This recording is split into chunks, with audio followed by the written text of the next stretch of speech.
오늘은 데살로니가후서 두 번째 시간입니다.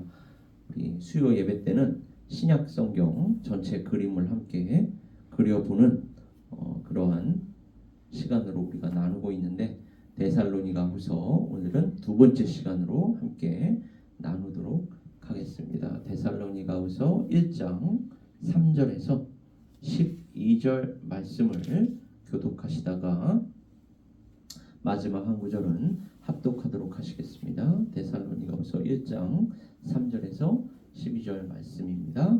교독하시다가 마지막 한 구절 합독하도록 하시겠습니다. 형제들아, 우리가 너희를 위하여 항상 하나님께 감사할지니 이것이 당연함은 너희의 믿음이 더욱 자라고 너희가 다 각기 서로 사랑함이 풍성함이니, 그러므로 너희가 견디고 있는 모든 박해와 환난 중에서 너희 인내와 믿음으로 말미암아 하나님의 여러 교회에서 우리가 친히 자랑하노라. 이는 하나님의 공의로운 심판의 표효, 너희로 하여금 하나님의 나라에 합당한 자로 여김을 받게 하려 함이니, 그 나라를 위하여 너희가 또한 고난을 받느니라. 너희로 환난을 받게 하는 자들에게는 환난으로 갚으시고 환난을 받는 너희에게는 우리와 함께 안식으로 갚으시는 것이 하나님의 공이시니, 주 예수께서 자기의 능력의 천사들과 함께 하늘로부터 불꽃 가운데에 나타나실 때에 하나님을 모르는 자들과 우리 주 예수의 복음에 복종하지 않는 자들에게 형벌을 내리시리니, 이런 자들은 주의 얼굴과 그의 힘의 영광을 떠나 영원한 멸망의 형벌을 받으리로다. 그날에 그가 강림하사 그의 성도들에게서 영광을 받으시고 모든 믿는 자들에게서 놀랍게 여김을 얻으시리니, 이는 우리의 증거가 너희에게 믿어졌습니다.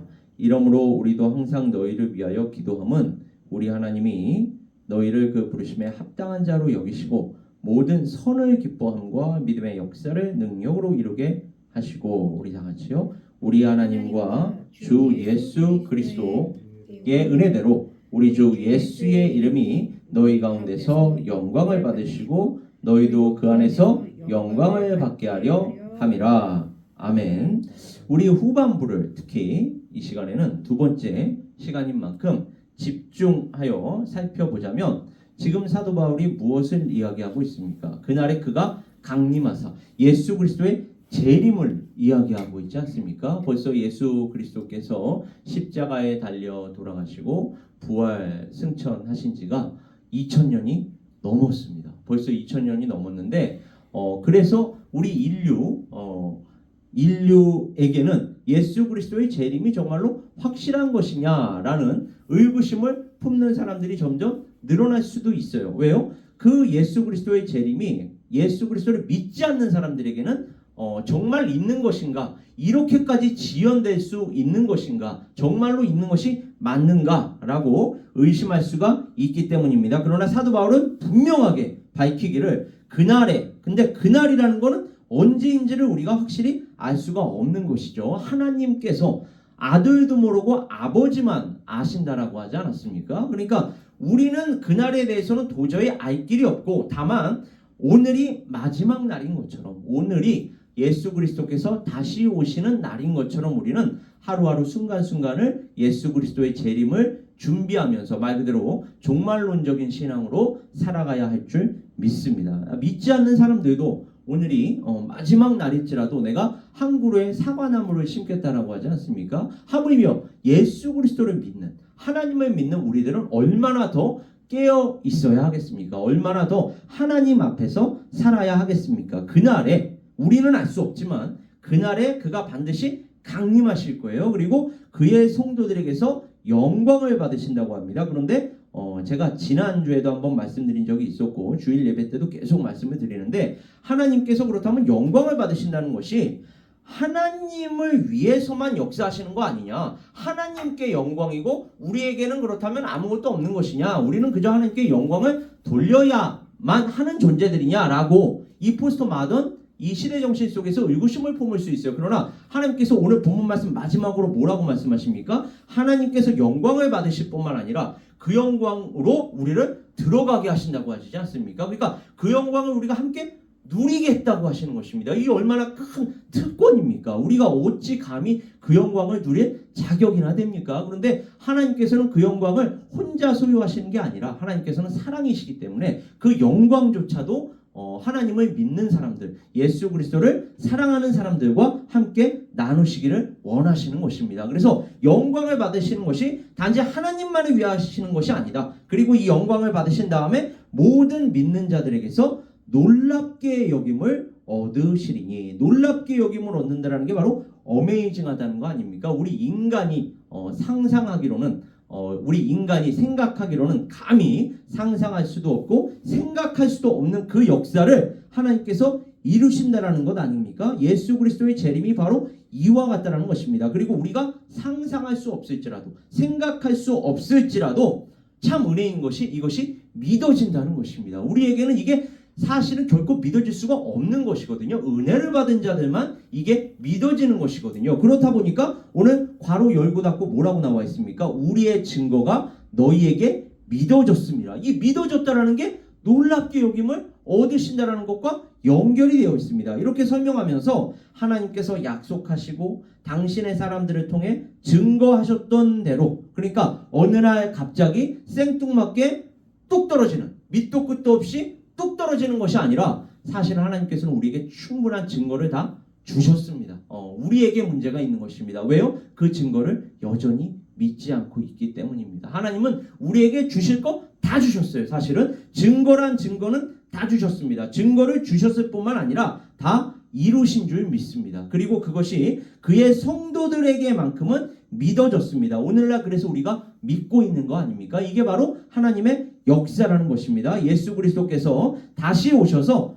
바로 그러한 우리에게 궁극적인 영광을 주실 줄 믿습니다. 우리가 바라야 할 소망은 바로 그 영광 아니겠습니까? 물론 이 땅 위에서도 하나님께서 하나님의 사역을 감당하는 한 사람 한 사람, 그리고 교회에게 필요한 거 주실 줄 믿습니다. 필요하다고 생각하시면, 필요하다고 뜻하시면 하나님께서 왜 안 주시겠습니까? 다 주실 줄 믿습니다. 그러나 우리가 궁극적으로 바라야 할 것은 그것이 아니라 하나님의 나라에 우리가 입성할 때, 새하늘과 새 땅이 우리에게 임했을 때에 그 새하늘과 새 땅으로 들어가서 하나님과 누리게 될 그 영원한 생명, 영원한 삶. 지금 우리는 감히 그것을 상상할 수 없지만, 왜냐하면 경험해 본 적이 없으니까 그 새하늘과 새 땅을 어떻게 우리가 상상할 수 있겠습니까? 더더군다나 그 새하늘과 새 땅에 들어가려면 지금 이 몸이 아니라 부활의 또 새 몸을 입는다고 하지 않습니까? 부활의 새 몸을 우리는 입어본 적이 없기 때문에 감히 그 하나님의 나라에서의 삶을 상상할 수가 없어요. 그러니까 놀랍게 여김을 받는다는 거 아닙니까? 그런데 그게 나쁜 의미로서의 놀랍게 여김을 받는 게 아니라 너무 좋아서,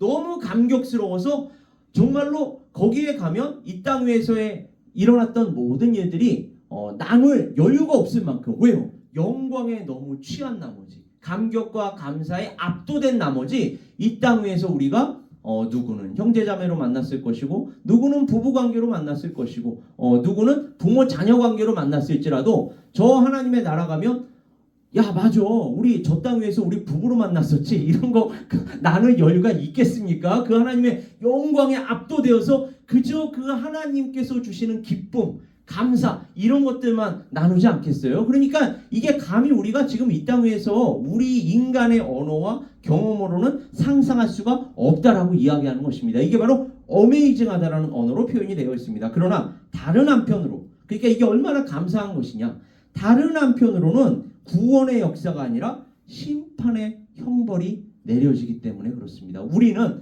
하나님을 믿기 때문에, 예수 그리스도를 믿기 때문에 이 영원한 생명 이미 보장받았고 그 방향으로 우리가 나아가지만 이것을 거부하는 자들이 여전히 있습니다. 이렇게 하나님의 말씀, 예수 그리스도의 복음을 거부했던 자들에게는 심판의 형벌을 내리신다고 합니다. 이게 얼마나 두려운 일이겠습니까? 아까 영원한 생명을, 영원한 삶을 상상할 수 없는 만큼 영원한 형벌이라는 것도 우리가 감히 상상할 수가 없는 것입니다. 우리가 가스불에 라면을 끓이다가도 가스불에 살짝 데이기만 해도 얼마나 뜨겁습니까? 그냥 소스라치게 놀라가지고 끓이던 라면 그 냄비를 엎을 수도 있는 거 아닙니까? 너무 뜨거워서. 근데 그건 순간적이어도 그렇게 고통스러운데 너무 소스라치게 놀라가지고 그냥 아 뜨거워 하면서 그냥 소스라치게 놀라게 되는데 그 지옥에 가면 그게 영원히 지속된다 그래요. 그게 상상할 수가 있는 고통입니까? 여러분 그게 끝이 없는 고통이에요. 그래도 끝이 있어야 뭔가 바랄 게 있는 거 아닙니까? 그래 언젠가는 이게 좀 끝날 거야. 이래야지 뭔가 희망을 갖고 기다리는데 끝이라는 게 없다라는 거예요. 아까 그 영원한 생명이라는 것도 영원한 생명이기 때문에 우리가 끝없이 감격하고 감사할 수 있지만 반대로 동전의 양면처럼 그 반대에서는 영원한 지옥불, 꺼지지 않는 그 지옥불이 우리를 끊임없이 달구어 버린다는 거예요. 이게 영원한 심판이라는 거 아닙니까? 이것 또한 우리에게는 놀랍게 여김을 받는 줄 믿습니다. 그리고 그렇다면 오늘날 이 땅 위에서 우리가 해야 할 것은 무엇입니까? 이 길로 가는 자들을 우리가 불쌍히 여겨야 되는 거 아닙니까? 이거보다 더 불쌍히 여겨야 되는 일이 어디 있겠습니까? 돈입니까? 명예입니까? 이 땅 위에서의 일어나는 수많은 일들이 아무리 중요하다 할지라도 이것보다 더 중요한 일이 어디에 있겠습니까? 그 지옥으로 가는 그 열차에 타고 있는 사람들을 우리가 빨리 복음을 가르치고 전해서 그 지옥행 열차를 생명행 열차로 바꿔 탈 수 있도록 우리가 나누는 것만큼 더 중요하고 긴박한 일이 어디에 있겠습니까? 이걸 그래서 복음이라고 하는 것입니다. 이것만큼 큰 하나님의 사랑의 메시지가 어디 있으며 복이 어디에 있겠습니까? 우리 그리스도인들에게는 이것이 가장 중요한 가치로 다가와야 할 줄 믿습니다. 그렇게 되면 이 땅 위에서 우리가 아무리 힘들더라도 아무리 어렵더라도 지금 사도 바울이 이 데살로니가 교인들에게 지금 주는 이 위로 그리고 이 격려의 메시지가 참된 위로가 될 수 있고 참된 격려가 될 수 있는 거 아닙니까? 1세기의 그 그리스도인들은 정말로 우리가 상상할 수 없는 핍박과 박해를 받았단 말이죠. 진짜로 언제라도 끌려가서 사자밥이 될 수 있었고 언제라도 끌려가서 우리가 상상할 수 없는 고문을 당할 수가 있었습니다. 그러한 상황 속에서도 예수 그리스도를 믿고 예수 그리스도를 사랑해서 믿는 자들 그들에게 괜찮아.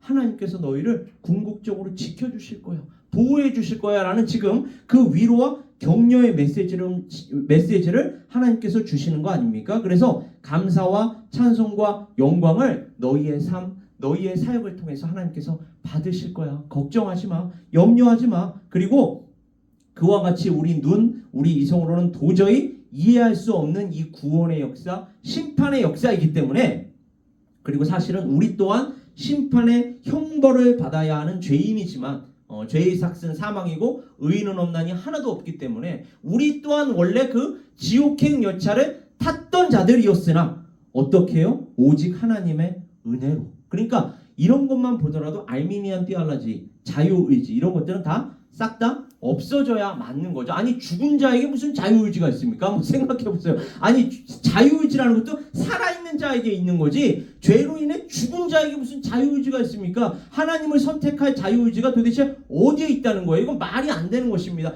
마른 뼈야 일어나라고 생기를 불어넣어야 일어날 수 있는 존재들이 무슨 자유의지를 가지고 하나님을 선택할 수가 있다는 것입니까? 오직 우리는 하나님의 은혜로 구원받은 줄 믿습니다. 이렇게 하나님의 은혜로 심판이 아니라 구원을 받는 존재가 되었습니다. 그래서 우리는 우리 자신을 살펴보더라도 하나님 참 놀랍습니다. 그래서 이 Amazing Grace라는 이 찬송가가 이 기독교 역사, 교회 역사에서 가장 그리스도인들에게 이렇게 많이 불려지는 찬송가가 되는 거 아닙니까? 왜요? 그게 잔 뉴턴의 신앙 간증 찬송이기도 하지만 모든 그리스도인들의 보편적인 그 간증이기도 하기 때문에 그렇습니다. 하나님의 그 놀라운 은혜로 제가 잃었던 생명을 찾았습니다. 예전에는 하나님을 볼 수 없었으나 이제는 보는 자가 되었습니다. 하나님 감사합니다. 저의 영안을 열어주셔서 이제는 하나님을 바라보면서 하나님께서 주실 그 영원한 생명, 그 하나님의 나라에 초점을 맞춰 살게 해주셔서 감사합니다. 라는 것이 바로 이 Amazing Grace 아닙니까? 이게 바로 오늘 본문 말씀에 놀랍게 여김을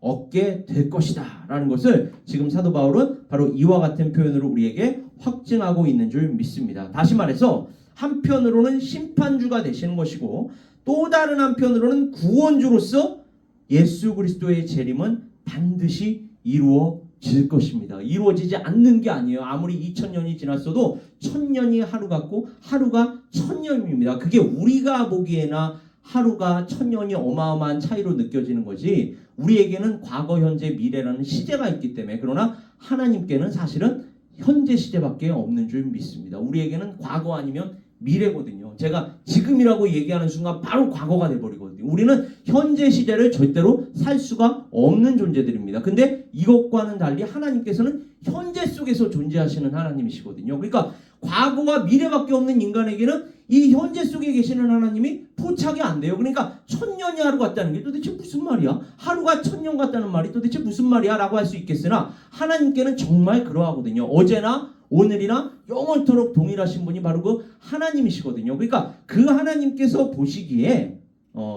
정말로 언제 어떻게 재림이 이루어질지라도 하나님께는 당연한 것이지만 우리에게는 이게 굉장히 멀게 또 늦게 이루어진다라고 느껴질 수 있거든요. 그러나 반드시 이루어질 것이라는 걸 지금 사도 바울은 격려하며 위로하고 있는 줄 믿습니다. 그런데 멸망하는 자들은 이 예수 그리스도의 재림조차 자신들의 뜻과 유익에 따라 제멋대로 해석하면서 사람들을 미혹합니다. 저는 이것도 너무너무 안타까워요. 아니 이단들이 초창기 우리 한국교회 1960년도였나요? 70년도에 그렇게 현혹시켰던 게 바로 이 재림 아니었습니까? 아니 분명히 성경에 예수 그리스도 당신께서 아들도 모른다라고 분명히 얘기했는데 그러니까 얼마나 말씀에 무지한 것입니까? 이 말씀 한 구절만 알았어도 거기에 현혹될 일이 없는 거 아닙니까? 그러니까 우리의 신앙생활은 늘 말씀에 뿌리를 내리고 있어야 하는데 기도를 하더라도 예배를 드리더라도 전도를 하더라도 선교를 하더라도 늘 이 말씀에 뿌리를 내리고 해야 되는데 그 말씀을 제대로 모르다 보니까 거짓 선지자들이 이렇게 앤티 크라이스트들이 와서 조그만 그 말씀을 비틀어도 여기에 그냥 걸려 넘어지기 일쑤인 것입니다. 따라서 우리의 말씀 사역이 얼마나 중요한 것입니까? 교회의 이 말씀 사역, 복음 사역이 얼마나 중요한 것입니까? 왜요? 지금도 이 재림을 악용해서 자신들의 뜻과 유익에 따라 제멋대로 해석하면서 택한 자들이라도 미혹하게 하는 것이 바로 이 마귀의 역사, 사단의 역사이기 때문에 그렇습니다. 이와 같은 영적인 속임수, 현혹에 휩쓸리지 않게 하기 위해서 마음이 흔들리거나 두려워하지 마라. 그리고 불법의 사람들, 악한 사람들, 멸망의 사람들에 대한 그것이 오히려 공의로운 심판의 표다. 그게 있다는 것 자체가 그들이 있다는 것 자체가 공의로운 심판이 이제 그들에게 임할 것이라는 증거다라고 오히려 위로와 격려의 메시지로 지금 사도 바울은 돌려서 교회에게 들려주고 있습니다. 그러니까 이게 우리에게는 조심해야 하고 경계해야 하는 말씀인 동시에 위로와 또 격려의 말씀인 줄 믿습니다. 그리고 이것을 온전히 우리가 이루기 위해서 이 역사를 진짜 함께 나누기 위해서 지금 사도 바울이 마지막으로 이야기하는 것은 이러한 것이 있다라는 거 분명히 인식해야 한다. 그리고 가르침을 받은 전통, 말씀 아닙니까? 복음 아닙니까? 이걸 끝까지 지켜라 라고 지금 그리스도인들을 훈계하고 있습니다. 여기서 지키라는 말은 도대체 또 어떤 말일까요? 주께서 너희를 우리 주 예수 그리스도의 날에 책망할 것이 없는 자로 끝까지 견고하게 하시리라. 이게 바로 지키라는 말이거든요. 견고하게 하라. 말씀으로 너희의 믿음을, 너희의 신앙을 견고하게 하라. 깨어 믿음에 굳게 서라. 이 굳게 서라는 말, 이게 바로 지키라는 말입니다. 남자답게 강건하라. 우리는 너희와 함께 그리스도 안에서 굳건하게 하시고, 굳건하게 하라, 굳게 하라, 굳게 서라. 이러한 말이 바로 지키라는 말과 연결되는 말입니다. 그리스도께서 우리를 자유롭게 하려고 자유를 주셨대요. 그러므로 굳건하게 서서 다시는 종의 멍에를 매지 말라. 오직 너희는 그리스도의 복음에 합당하게 생활하라. 그러면서 뭐라고 나오느냐? 이는 내가 너희에게 가보나 떠나 있으나 너희가 한 마음으로 서서, 한 마음으로 서래요. 한 뜻으로 복음의 신앙을 위하여 협력하는 것과, 그러니까 이 성경은 늘 이 개인적 차원에서 우리에게 가르침을 베풀기보다는 공동체, 교회에게 베푸는 가르침이거든요. 우리가 이렇게 함께 나아가야 한다는 것. 나만 예수 잘 믿는 그 목적으로 성경은 우리에게 전달되고 있는 것이 아니라 함께 형제 자매가 함께 나아가야 한다는 거, 한 마음과 한 뜻이 되어 서로 협력해야 한다는 것을 우리에게 끊임없이 이야기하고 있습니다. 이러한 구절들에 따르면 성경의 다른 부분이나 다른 영적인 원리나 다른 주제나 다른 훈계 등과 마찬가지로 이렇게 가르침을 받은 전통을 지키라는 훈계도 우리가 지키라는 것이 아니라 사실은 하나님께서 성령을 보내주셔서 우리로 하여금 지키게 해 주신다는 것입니다. 여기에서 우리가 어떻게 적용이 되어야 합니까? 내가 이 꽉 깨물고 이 말씀을 꼭 지켜야지가 아니라 하나님, 우리는 지킬 수 없습니다. 역시 우리를 구원해 주신 그 은혜로 우리로 하여금 지키게 하여 주시옵소서. 하나님께서 함께 해 주시지 않으시면, 하나님께서 능력 주시지 않으시면 저희는 한순간도 지킬 수가 없습니다. 우리는 이 세상을 이길 수가 없습니다. 하나님, 우리와 항상 함께 하여 주시옵소서. 그러니까 예수님께서도 승천하실 때 뭐라고 말씀하셨어요? 내가 세상 끝날까지 너희와 항상 함께 있으리라.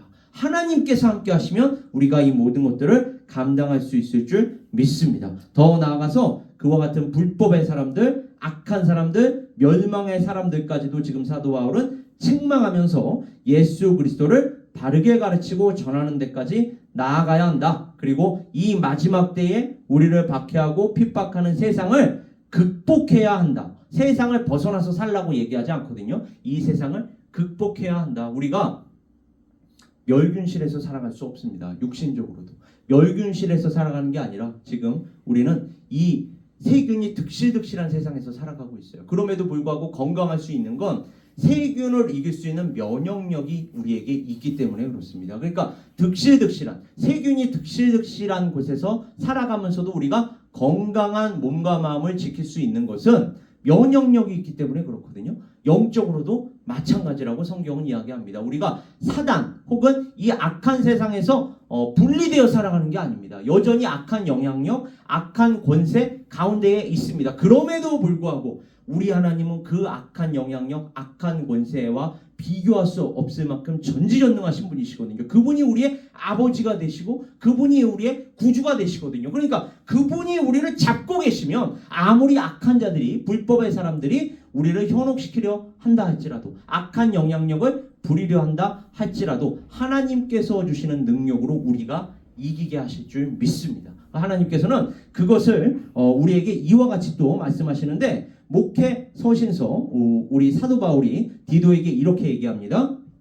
내가 주께서 너희를, 교회를, 제자들을 위로하셨던 바와 같이 나 또한 너희를 위로한다. 나 또한 너희에게 격려한다. 그러면서 근거로 삼는 구절이 어떤 구절입니까? 이것을 너희에게 이르는 것은 너희로 내 안에서 평안을 누리게 하려 함이라. 세상에서는 너희가 환난을 당할 수밖에 없다니까요. 영적으로 악한 영향력, 악한 권세와 인터액션을 하면서 살아갈 수밖에 없어요. 이 땅 위에서 우리가 어떻게 이 세상의 그 모든 악한 것들을 다 배제하고 살아갈 수가 있겠습니까? 인터액션하면서 살아갈 수밖에 없거든요. 그러나 담대하라. 예수님께서 뭐라고 말씀하셨죠? 내가 세상을 이기었노라, 이렇게 말씀하십니다. 그리고 사도 바울은 믿은 말씀의 가르침을 그대로 지켜야 하리니 이는 능히 바른 교훈으로 권면하고 거슬러 말하는 자들을 책망하게 하려 함이라. 이제 우리는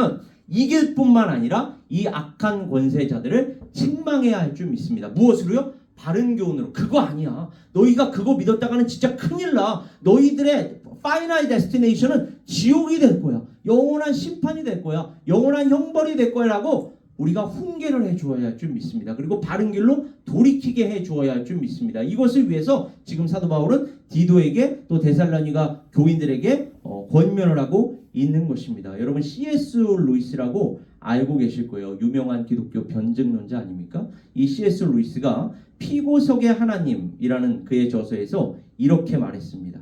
같은 건물 안에 살고 있는 한 그룹의 사람들을 상상하여 보라. 한번 상상해 보겠습니다. 같은 건물 안에 살고 있는데 그 같은 건물 안에 살고 있는 한 그룹의 사람들이 있다라고 해요. 그리고 그들의 절반은 그 건물이 호텔이라고 생각하고 나머지 절반은 감옥이라고 생각한다. 호텔로 생각하는 사람들은 그 건물을 매우 견딜 수 없는 것으로 여길지도 모르지만, 왜냐하면 호텔이 왜 이 모양이야? 이렇게 생각하니까. 그런데 만약에 감옥이라고 생각하는 사람들이 있다면 그 건물이 야 감옥이 이 정도면은 참 편안하다. 이 정도면은 감옥이라도 견딜만하다. 이렇게 여길지도 모른다라고 C.S. 루이스는 비유적으로 표현을 합니다. 이 C.S. 루이스는 우리의 기대가 우리가 어떻게 이 세상을 살아가는지 이 태도가 삶을 어떻게 바라보게 하는지를 설명한다. 그래서 호텔과 감옥을 지혜롭게 대조했다고 합니다. 그리고 그는 이렇게 말했습니다. 이 세상이 단지 우리의 행복을 위하여만 예정된 장소로 생각한다면, 호텔이라고 생각한다면 이곳이 매우 견딜 수 없는 곳임을 알게 될 것이다. 요걸 조금 더 이해하기 쉽게 표현하자면 어떻게 이야기할 수 있을까요? 이 세상을 유토피아라고 생각한다면, 이 세상에서 우리가 우리만의 유토피아를 이루고 말 거야 라고 생각한다면 그것만큼 지옥이 어디 있겠습니까? 왜요? 이 세상은 결코 유토피아가 될 수 없기 때문에 그렇습니다.